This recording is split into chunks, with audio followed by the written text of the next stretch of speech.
다시는 검찰, 감사원, 국정원 등 권력기관이 재본분을 잇고 독재의 도구처럼 준동하는 일이 없도록 기필코 불가역적인 개혁을 이뤄내도록 하겠습니다.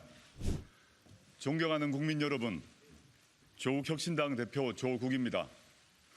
3년은 너무 길다. 검찰 독재 조기 종식에 공감하며 조국혁신당에 보내주시는 국민 여러분의 성원과 지지에 깊은 감사의 말씀을 드립니다. 오늘은 권력기관 개혁에 관한 말씀을 드리고자 합니다. 다시는 검찰, 감사원, 국정원 등 권력기관이 재본분을 잇고 독재의 도구처럼 준동하는 일이 없도록 저희 조국혁신당은 22대 국회에서 기필코 불가역적인 개혁을 이뤄내도록 하겠습니다. 첫째, 검찰개혁입니다. 지금 검찰은 야권과 전임 정부에는 쇠몽둥이, 윤석열 정부 측에는 솜방망이도 모자라 솜사탕처럼 대하는 등 극단적인 이중잣대로 권력을 사유화하고 있습니다. 정치 권력의 철저한 하수인 그 이상도 이하도 아닙니다. 우리 조국혁신당은 22대 국회 개원 시 가장 먼저 검찰개혁을 반드시 그리고 철저하게 이뤄내겠습니다. 먼저 수사기소 분리를 완성하여 검찰을 공소제기 및 유지 기능만을 행사하는 기소청으로 전환하겠습니다. 아울러 2022년 대선 직전 여야가 설치에 합의했던 중대범죄수사청을 비롯한 전문수사청을 설치하겠습니다. 그리고 기소배심제를 도입하겠습니다. 수사 후 기소 단계에서 국민의 건전한 눈높이에서 기소 여부를 결정하여 검찰의 자의적이고 편파적인 기소를 막겠습니다.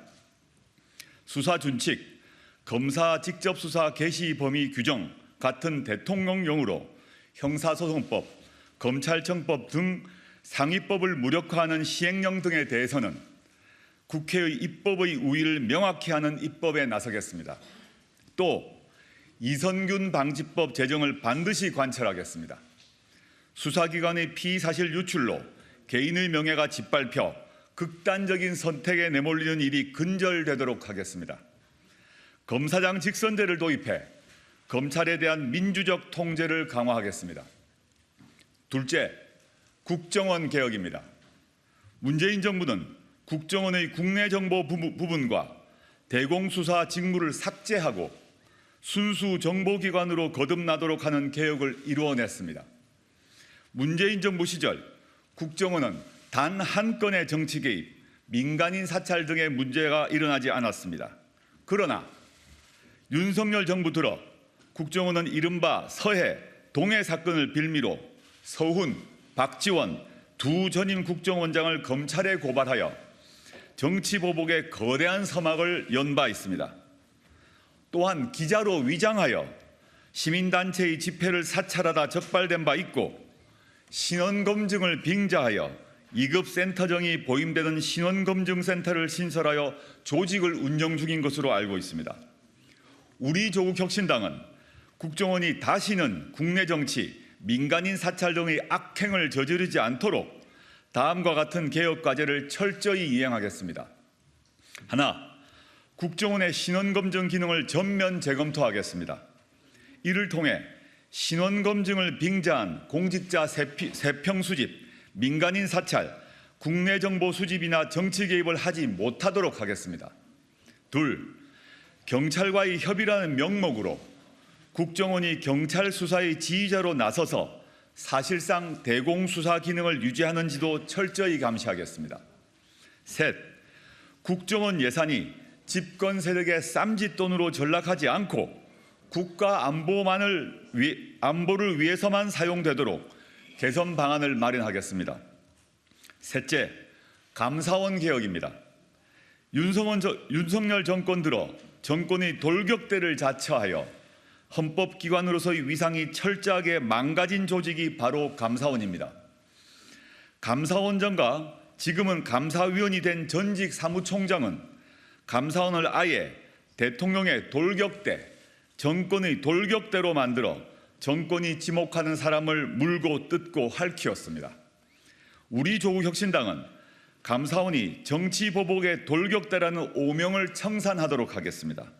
먼저 헌법 개정을 통하여 감사원의 헌법상 지위를 명확히 하고 회계감사 기능을 국회로 이관하여 회계감사 기능의 실질적 독립성을 확보하겠습니다. 개헌 이전에는 감사원의 회계감사와 직무감찰을 적정하고 합리적인 범위를 감사원법에 명문화하여 특정한 정치적 목적의 감사를 근절시키도록 하겠습니다. 이어 감사원 사무총장의 역할을 명확히 규정하고 사무총장에게 과도하게 위임된 권한을 축소함으로써 전횡을 일삼지 못하도록 하겠습니다. 또 감사원 직무에 대한 국회 통제를 강화하여 감사의 개시, 진행, 종료 등 전 절차를 국회가 견제하고 감시할 수 있도록 하겠습니다. 넷째, 경찰개혁입니다.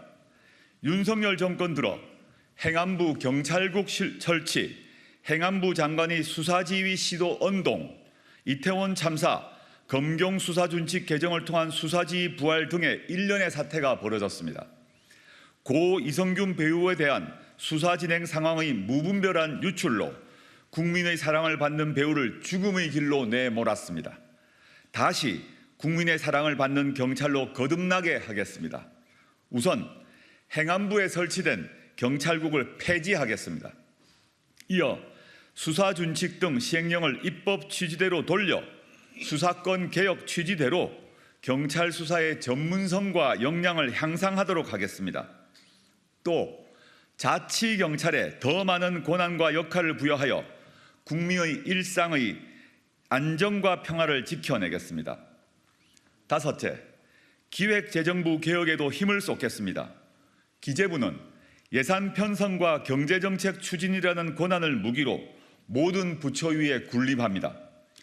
부동산 문제, 저출산 문제 등 국정 핵심 과제에 있어 사실상 최종 결정 권한을 행사하면서 아무런 책임도 지지 않고 있습니다. 심지어는 대통령의 지시조차 뭉갤 수 있다는 오만함을 거침없이 드러냅니다.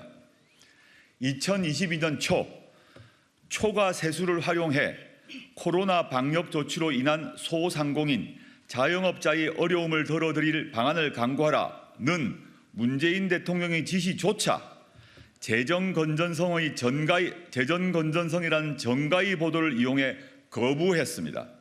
그랬던 기재부가 윤석열 정권 출범 직후인 2022년 5월에는 59조 원 규모의 추가 경정 예산안을 마련했습니다. 3개월 사이에 달라진 건 정권 교체뿐이었습니다. 우리 조국혁신당은 부처 위에 부처로 군림하며 책임은 지지 않고 국민으로부터 위임받은 국정 최고 책임자의 결정조차 무시하는 기재부의 과도한 권력을 제어하겠습니다. 우선 경제부총리제를 폐지하고 재정경제부와 기획예산처로 분할하겠습니다. 재정과 경제정책은 재정경제부가 총괄하고 예산은 기획예산처가 전담하도록 하겠습니다. 경제정책과 예산 편성, 집행을 독점했던 기재부의 막강한 경제 권력을 분산하겠습니다. 이어 예산 편성 지침 사전협의체를 통해 정부와 국회가 상호 견제와 균형을 통해 예산안을 수립하도록 하겠습니다. 또 정부 정책의 예산 성과 관리 기능을 획기적으로 강화하겠습니다. 정부 정책의 공과를 평가하는 정책 성과 관리실을 기획예산처에 두어 국민의 세금이 제대로 쓰였는지 철저히 따지겠습니다. 어떤 정책이 국민의 세금을 낭비했는지, 어떤 정책이 국민의 삶을 증진했는지 제대로 검증하겠습니다. 존경하고 사랑하는 국민 여러분, 4월 10일은 대한민국의 주인이 누구인지 확인하는 날이며 윤석열 정권의 무능과 부패, 폭정을 심판하는 날입니다. 실로 나라의 명운이 달린 선거이며 민생과 경제와 평화가 좌우될 중차대한 선거입니다. 저의 모든 것을 걸고 이번 선거에 임하겠습니다. 단호하고 선명하고 빠르게 행동하겠습니다. 3년은 너무 깁니다. 검찰 독재를 조기에 종식하고 조국을 혁신하겠습니다. 감사합니다. 인사 한번 하시죠. 경례.